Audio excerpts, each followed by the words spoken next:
Assalamualaikum warahmatullahi wabarakatuh. Shalom, Om Swastiastu, Namo Buddhaya dan Salam Kebajikan.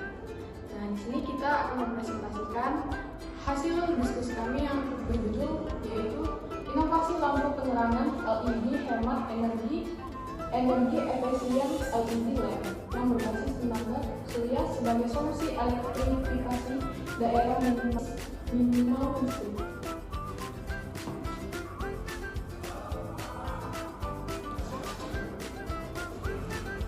Pertama, nama saya di sekretaris ini dari NIM 1090-850-0026.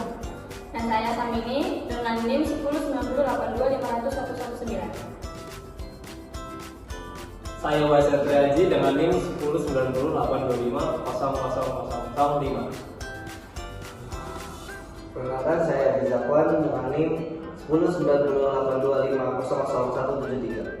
Dan saya Jonathan Adi Wijaya dengan NIM 10908250002008. Tujuan dibuatnya proposal ini karena adanya permasalahan keterbatasan akses listrik di berbagai daerah yang berdampak pada rendahnya kualitas penerangan, yang terganggunya aktivitas belajar dan produktivitas masyarakat yang berada di jalan, pemandangan, sawah atau tambak, Keduduran Kecamatan Purwojati, Kabupaten Banyumas, Jawa Tengah. Pengembangan sistem lampu LED hemat energi yang terintegrasi dengan charger portable berbasis tenaga surya yang bersifat ramah lingkungan, meliputi identifikasi kebutuhan energi, perancangan rangkaian, perakitan prototipe, pengujian performa, serta instalasi dan pelatihan bagi masyarakat. Selanjutnya ada metode pelaksanaan. Metode pelaksanaan yang pertama itu metode pelaksanaan dan target performa alas yang meliputi identifikasi kebutuhan energi, perancangan rangkaian, perakitan prototipe, pengujian performa, serta instalasi pelatihan bagi masyarakat. Dan kedua, sistem dirancang untuk menyediakan penerangan selama 6-10 jam per malam dan mampu mengisi daya perangkat elektronik kecil seperti ponsel. Dan selanjutnya yaitu kondisi wilayah gelap total tanpa penerangan pagi. Jalur ini merupakan rute utama menuju area persawahan, tambak, dan perumahan sekitar. Kondisinya itu gelap, menghambat visibilitas serta produktivitas petani dan warga yang harus beraktivitas pada sore dan malam hari. Selain gelap, kondisi jalan di wilayah tersebut juga kurang memadai dan berlubang.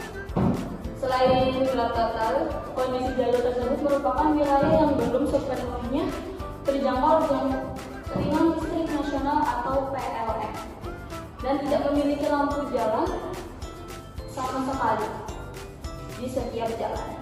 Selanjutnya ada akses jalan yang buruk atau berlubang. Nah, kerusakan ini sangat mengganggu mobilitas masyarakat. Nah, jalur ini adalah akses utama bagi masyarakat yang ingin bekerja ke sawah, mengelola tambak, dan juga pulang ke rumahnya sendiri. Tanpa pengerjaan jalannya yang baik, resiko kecelakaan itu tidak pesat dan juga lebih lagi tidak ada lampu. Jadi di area ini itu membuat warga masih tidak aman dan tidak nyaman saat harus melintas di malam hari.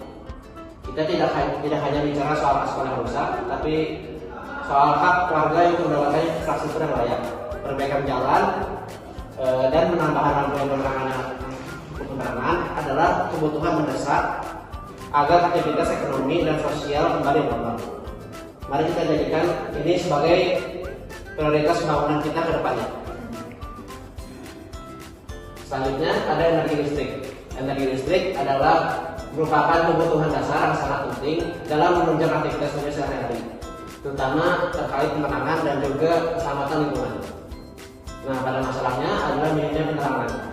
Ketersediaan lampu jalan yang memadai berperan besar untuk aktivitas masyarakat dan juga mobilitasnya, meningkatkan keamanan serta mengurangi risiko kecelakaan pada malam hari. Selanjutnya adalah inovasi. Inovasi berarti pembaruan atau pengembangan ide, metode, atau produk baru yang memberikan nilai tambah atau solusi yang lebih efektif dari sebelumnya. Yang pertama adalah lampu LED atau light emitting diode. LED adalah perangkat elektronik berbasis semikonduktor yang mampu mengubah energi listrik secara langsung menjadi cahaya lampu. Lampu LED bekerja melalui proses elektroluminesensi. Kedua ada hemat energi atau energi efisien LED lamp. Lampu LED yang hemat energi adalah teknologi pencahayaan yang dirancang untuk menghasilkan intensitas cahaya maksimal dengan konsumsi daya listrik seminimal mungkin. Lalu selanjutnya ada berbasis tenaga surya atau solar power, adalah sebuah sistem pemanfaat energi terbarukan yang mengandalkan radiasi sinar matahari sebagai sumber energi utama energi listrik. Selanjutnya adalah sebagai solusi elektrifikasi. Solusi elektrifikasi merujuk pada proses peralihan atau konversi sistem yang sebelumnya bertenaga bahan bakar fosil seperti bensin, solar, dan gas menjadi sistem yang ditenagai oleh listrik. Selanjutnya ada tahap pelaksanaan. Tahap pelaksanaan pada pembuatan prototipe alat dan aplikasi prototipe sebagai berikut. Yang pertama kita melakukan studi literatur dan perancangan. Kedua melakukan survei lokasi dan analisis. Lalu perakitan dan pembuatan itu harus sudah dengan pengadaan komponen.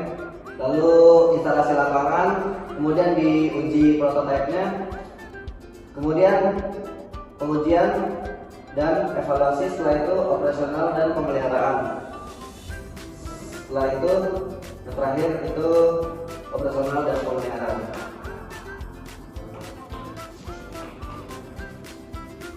Selanjutnya ada sistem kerjanya. Sistem kerja lampu penerangan LED hemat energi berbasis tenaga surya dimulai pada siang hari ketika panel surya menyerap cahaya matahari dan mengubahnya menjadi energi listrik. Energi listrik tersebut kemudian diatur oleh solar charge controller agar tegangannya tetap stabil dan aman. Lalu disimpan di dalam baterai sebagai cadangan energi. Ketika matahari mulai terbenam dan intensitas cahaya menurun, sensor cahaya atau penerangan atau pengatur waktu akan mendeteksi kondisi gelap sehingga sistem secara otomatis mengalirkan energi dari baterai ke lampu LED. Untuk gambarannya seperti ini, ketika siang hari panel surya menyerap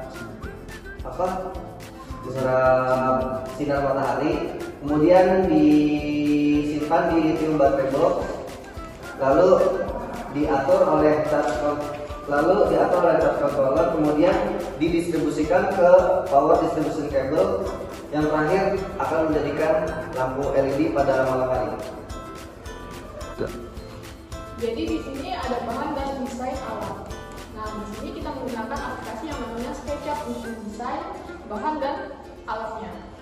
Nah, bahan sistem lampu LED hemat energi berbasis tenaga surya ini terdiri dari panel surya 100 W, baterai lithium itu 12 volt 40 Ah, solar change controller PWM 30A, 4 buah lampu LED outdoor DC 20 sampai 30 W. Yang lampu besi itu sekitar 4 meter serta berbagai aksesoris pendukung seperti kotak, baterai, kabel, dan material fondasi. Kemudian ada pelatihan model LED yang dimana inovasi ini bertujuan mengembangkan sistem lampu LED hemat energi yang terintegrasi dengan charger portable berbasis tenaga surya sebagai solusi elektrifikasi yang ramah lingkungan dan berkelanjutan bagi daerah minim listrik. Nah, selanjutnya itu ada pengembangan perangkat lunak, yang dimana pengembangan perangkat lunak ini mengembangkan inovasi didasarkan pada desain sistem yang bersifat modular dan mudah dipasang, memungkinkan penempatan pada titik-titik strategis. Nah, pengembangan ini mengadopsi pemutakhiran iptek pada teknologi fotovoltaik atau PV dan penerangan LED berdaya tinggi konsumsi rendah. Secara spesifikasi, sistem ini mengangkatkan panel surya generasi terbaru yang mampu mengonversi cahaya matahari menjadi energi listrik secara lebih efisien dan stabil. Nah, serta lithium yang memberikan keunggulan siklus hidup lebih panjang dan efisiensi pengisian yang lebih tinggi dibanding baterai konvensional. Selanjutnya pada bagian biaya dan jadwal kegiatan. Pertama itu ada rekapitulasi rencana anggaran biaya. Nah, kita untuk rekapitulasinya itu pertama di kolom jadi pengeluaran itu seperti kategori utamanya sumber dana yang kita dapat, contohnya dari permohonan, perguruan tinggi atau instansi lain, dan besaran dananya yaitu total besaran dana yang kita dapatin dari sumber dananya. Nah, jadi sebagian besar dana yang kita dapat itu dari BMAWA dan semuanya dari perguruan tinggi dengan totalnya itu 9.050.000. Ini ada jadwal kegiatannya. Jenis kegiatan itu ada sosial dan perizinan, pembuatan desain dan pengadaan, perakitan dan uji coba, instalasi lapangan, pendampingan operasional penuh, pengujian dan evaluasi program secara keseluruhan, dan pembuatan laporan akhir.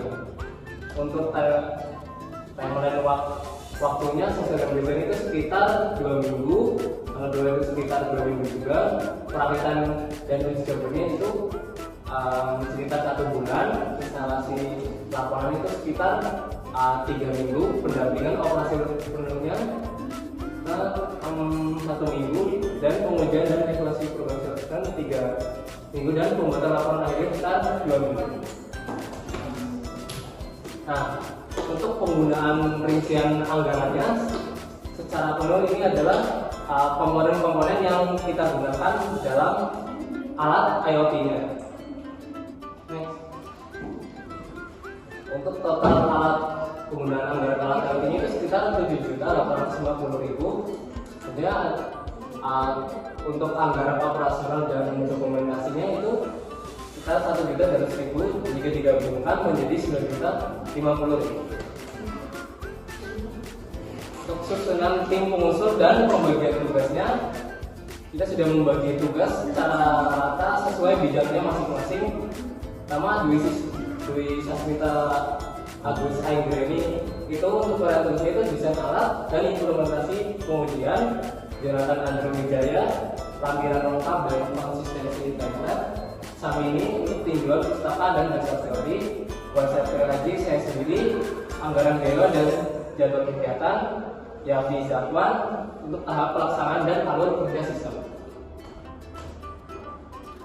Ini adalah dokumentasi saat pembuatan laporannya dan perencanaannya. Sekian dari presentasi kelompok 4, kami ucapkan terima kasih.